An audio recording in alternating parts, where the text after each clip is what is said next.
Alhamdulillahi Rabbil Alamin wa sallallahu wa sallam wa baraka ala sayyidina wa habibina Muhammedin wa ala alihi wa sahbihi ajma'in.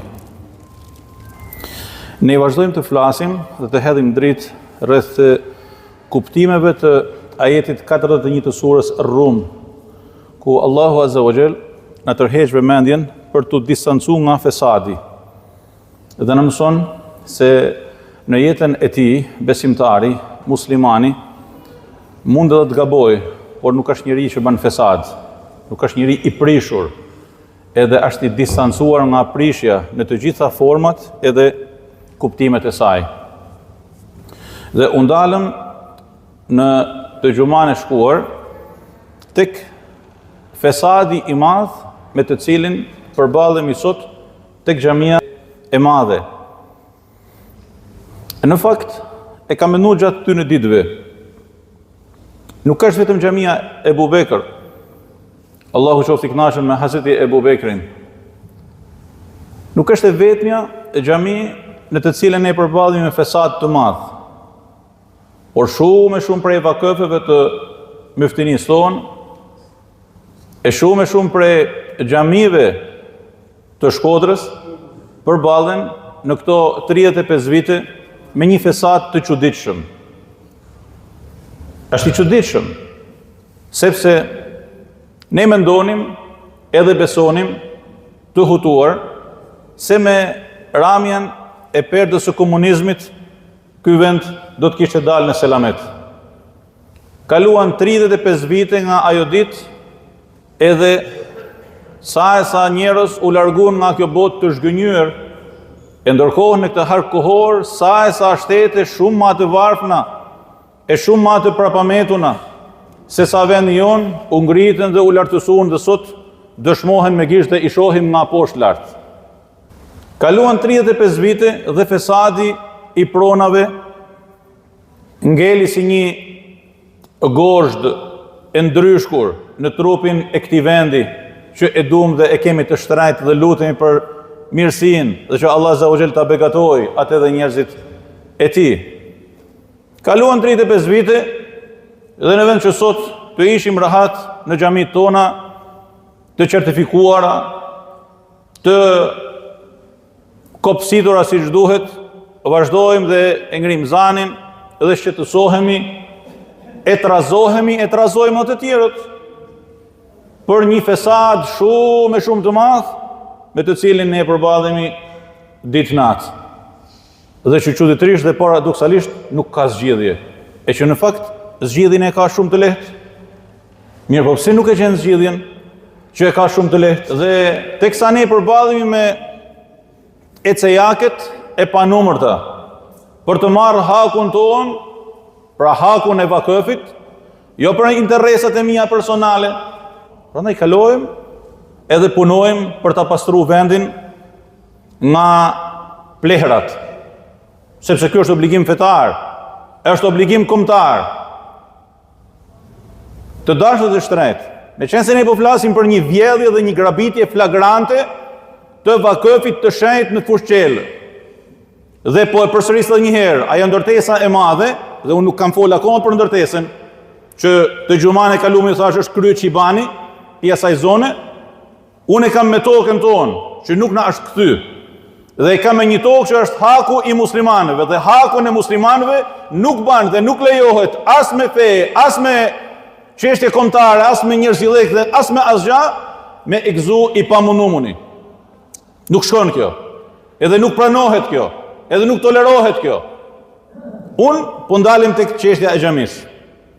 Dhe po e marr çështjen prej këtu edhe po e shoj deri në kohën e pejgamberit alayhi salatu wasalam, apo pak vite pasi ndroi jetë pejgamberi alayhi salatu wasalam. Çfarë ndodhi? Një ngjarje e jashtëzakonshme, të cilën transmeton Imam Hakimi në Mustadrekun e tij. O thot kështu: një ditë Hazreti Omeri, i pari i muslimanëve, dhe kush ishte Hazreti Omeri? Do të më lviz vendit kur e përmendim emrin e tij, edhe është lukun bota nga emri i tij.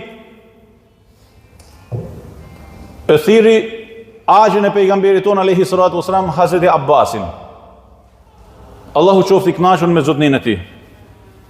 Edhe i tha, e kam dëgjuar pejgamberin alayhi salatu wasalam duke thënë se nazidu fil masjid, pra kemi nevojë me ezxhanu xhamin.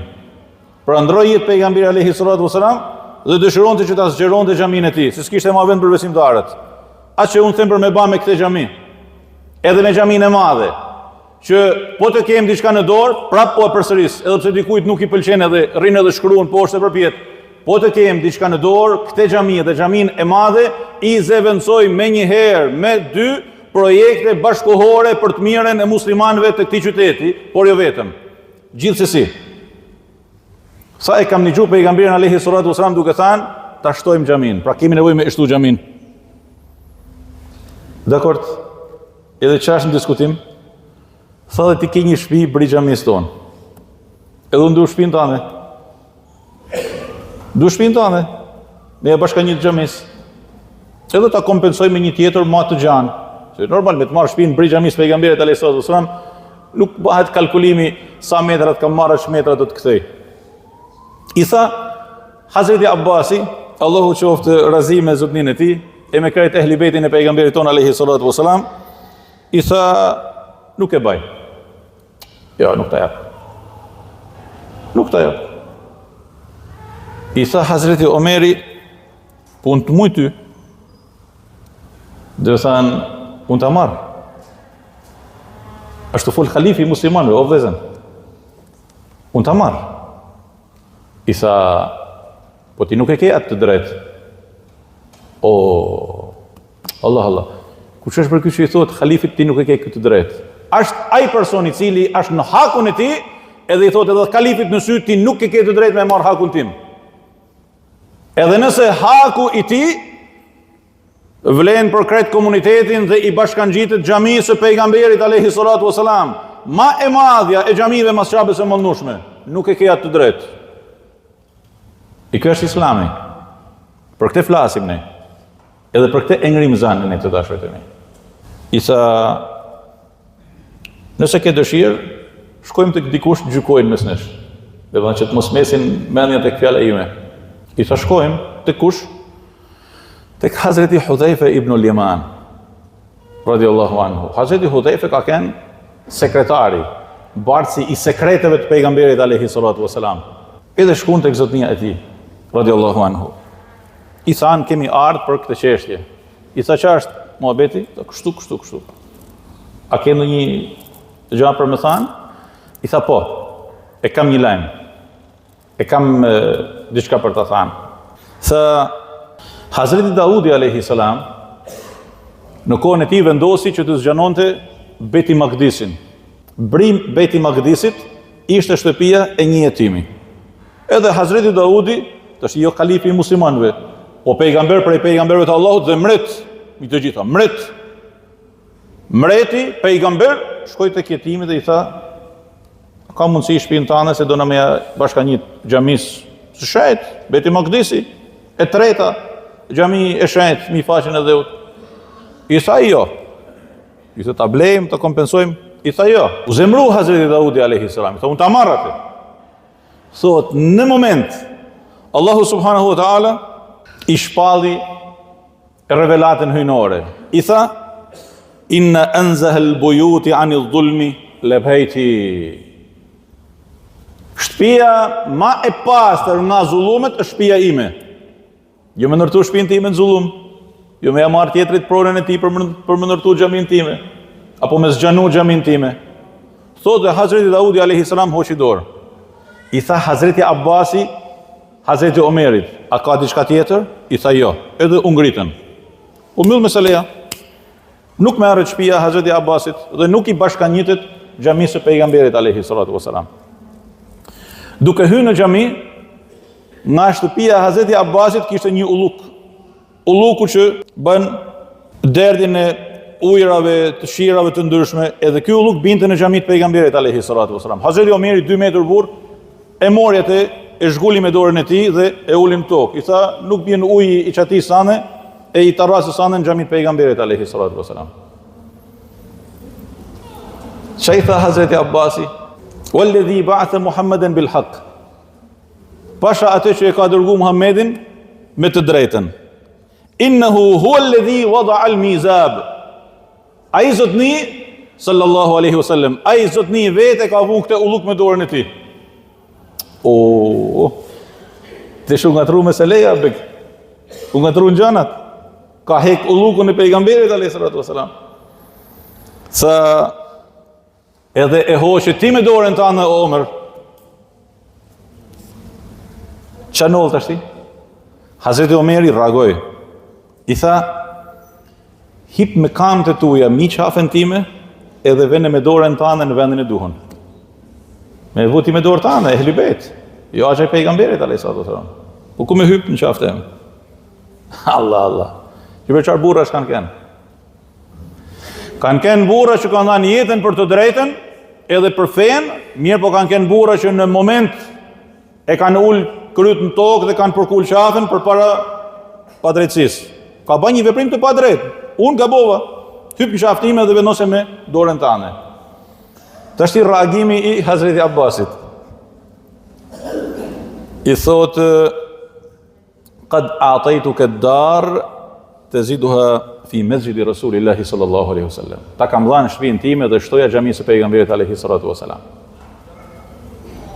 Thotë Hazreti Omeri e kompensoi me një shtëpi edhe ma të gjanë në një zonë tjetër që quhet Zawra.